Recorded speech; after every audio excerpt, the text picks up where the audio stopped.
आजमगढ़ में अचानक से सदर विधायक दुर्गा प्रसाद यादव के आवास पर पहुंचे समाजवादी पार्टी के राष्ट्रीय अध्यक्ष पूर्व मुख्यमंत्री अखिलेश यादव ने भाजपा पर जमकर निशाना साधा। अखिलेश यादव के आगमन की सूचना कुछ देर पहले जैसे ही उनके समर्थकों व नेताओं को मिली, विधायक के घर पर सफाइयों का जमावड़ा हो गया और अपने नेता को देखने के लिए जमकर धक्का मुक्की हुई। एमएलसी चुनाव के दौरान अखिलेश का आना लोगों के बीच कौतूहल का विषय रहा। अखिलेश यादव ने विधानसभा चुनाव के बाद आजमगढ़ पहुंचकर खुलकर कई मुद्दों पर अपनी बात रखी। अखिलेश यादव ने सबसे पहले आजमगढ़ की जनता को धन्यवाद दिया कि उन्होंने आजमगढ़ की 10 में से 10 सीट समाजवादी पार्टी को जिताई है। वहीं उन्होंने उत्तर प्रदेश की जनता को भी धन्यवाद दिया कि उन्होंने समाजवादी पार्टी की भले ही सरकार नहीं बनाई, लेकिन वोट प्रतिशत और सीटें बढ़ाई हैं। उन्होंने आशा जताई कि अब समाजवादी पार्टी के कार्यकर्ताओं को यह पता चल गया है कि कैसे भारतीय जनता पार्टी को हराया जा सकता है और आने वाले चुनाव में निश्चित रूप से उनको हराएंगे। अखिलेश यादव ने यूपी के चुनाव में अपनी हार न मानते हुए कहा कि उनका वोट प्रतिशत बढ़ा है और सीट बढ़ी है, तो कैसे वह हारे हैं। हालांकि उन्होंने ईवीएम पर सवाल नहीं खड़े किए, लेकिन यह भी कहा कि जिस प्रकार से काउंटिंग को धीरे किया गया कई जगह पर और रिकाउंटिंग के नाम पर बीजेपी के प्रत्याशी जिताया गया, यह सवाल खड़ा करता है। बीजेपी पर निशाना साधा कि वह जातियों को जोड़ते हैं तो सोशल इंजीनियरिंग कहलाती है, हम जोड़ते हैं तो वह जातिवादी कहलाती है। अखिलेश यादव यही नहीं रुके, उन्होंने कहा कि जिस प्रकार से चुनाव के बाद चर्चा शुरू हुई थी, तभी कश्मीर फाइल्स को लॉन्च कर दिया गया और कश्मीर फाइल्स के नाम पर इतनी बहस कर दी गई कि चुनाव पर चर्चा ही पीछे रह गई। यह रणनीति के तहत किया गया है। हालांकि उन्होंने कहा कि कश्मीर फाइल्स से जो आमदनी को विस्थापित कश्मीरियों के पुनर्वास के लिए इस्तेमाल किया जाए। उन्होंने कहा कि अगर उनसे भी कहा जाए तो वह जरूर इसमें मदद करेंगे। अखिलेश यादव ने बहुजन समाज पार्टी की हार पर भी सवाल खड़ा किया और कहा कि यह भाजपा की मिलीभगत से हुआ है, इसलिए समाजवादी पार्टी अब अम्बेडकरवादियों से गठबंधन कर रही है, न कि बसपा से। ओम प्रकाश राजभर के बीजेपी नेताओं से मिलने की चर्चा पर उन्होंने कहा कि होली के दौरान यह कुछ लोगों का शिगुफा था। ओम प्रकाश राजभर आज भी उनके साथ हैं। वहीं जब अखिलेश यादव से मुख्यमंत्री योगी आदित्यनाथ यह शपथ ग्रहण में जाने की बात पूछी गई तो उन्होंने जवाब दिया कि हम नहीं जाएंगे, हमें नहीं बुलाया गया है।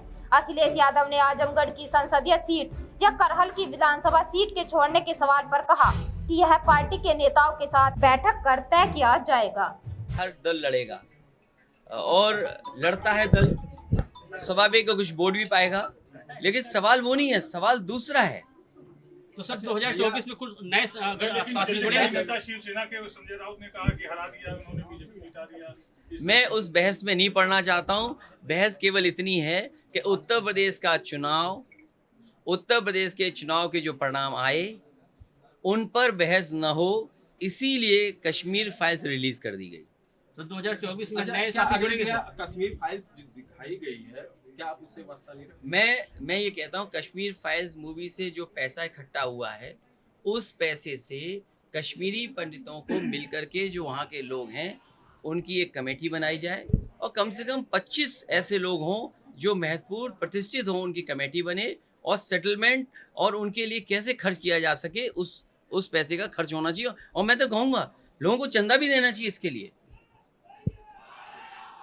तो फिल्म को आप सही मानते हैं? स्थापन के लिए तो आप करेंगे, देखेंगे क्यों नहीं, स्वाभाविक है, अगर कोई मांगता है तो बिल्कुल हम देंगे, उसमें क्या है। और मैं तो एक अच्छा सुझाव दे रहा हूँ, सरकार को ये मानना चाहिए इतना पैसा इकट्ठा हुआ है तो वो कम से कम उनके लिए खर्च तो। अच्छा अखिलेश भैया, एक और सवाल जो आपने ये कहा था कि बड़े दलों से समझौता का अनुभव अच्छा नहीं था। देखिए वो समय नहीं आया है, दलों से आपने अनुभव वो समय नहीं आया है कि अभी गठबंधन हो कि नहीं हो। अभी उत्तर प्रदेश में नई सरकार बनने जा रही है, हालांकि वो कंटिन्यूटी में सरकार है, मुख्यमंत्री भी कंटिन्यूटी में रहेंगे, काम पहले नहीं किया आगे कैसे करेंगे, तो अभी तो समय देना पड़ेगा उनको। और आने वाले समय में लोकसभा का जो चुनाव होगा उसमें क्या परिस्थितियां बनेंगी अभी कह पाना मुश्किल। सर 25 तारीख को बाबा जी का शपथ ग्रहण है, सर क्या कहेंगे शपथ ग्रहण के लिए? मुझे नहीं लगता कि मैं जाऊंगा, न मुझे बुलाया जाएगा। नहीं बुलाया तो जाएगा आपको कैसे पता कि बुलाया जाएगा? जो लिस्ट बनी ये ऐसा तो नहीं है कि आप लोग उनकी तरफ से कह रहे हैं। नहीं लिस्ट सर अगर नहीं। और सर मुझे तो पता नहीं लिस्ट। सर क्या संदेश रहेगा नई सरकार के लिए? देखिए क्या करें जो बेहतर रहे?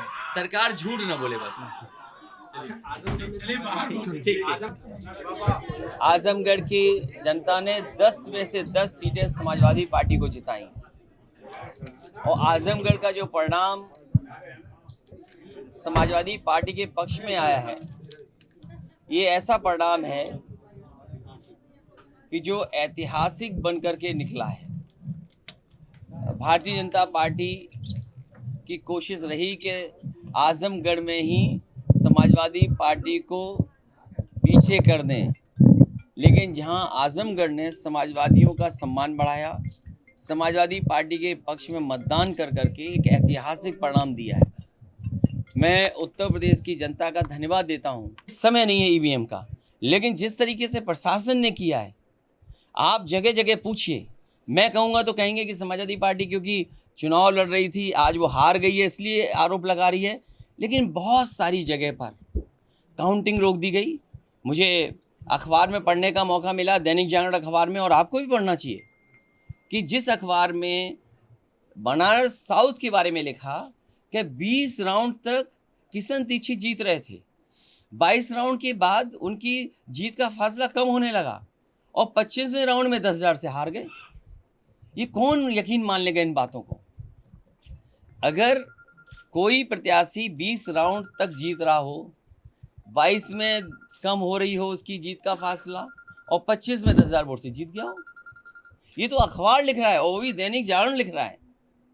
3-3 घंटे काउंटिंग रोकी गई और मैंने तो पहले ही कहा था कि काउंटिंग स्लो की जाएगी। कई लोग मामूली से वोटों से हार गए। वीडियो रिकॉर्डिंग आई हैं, ऑडियो रिकॉर्डिंग आई हैं।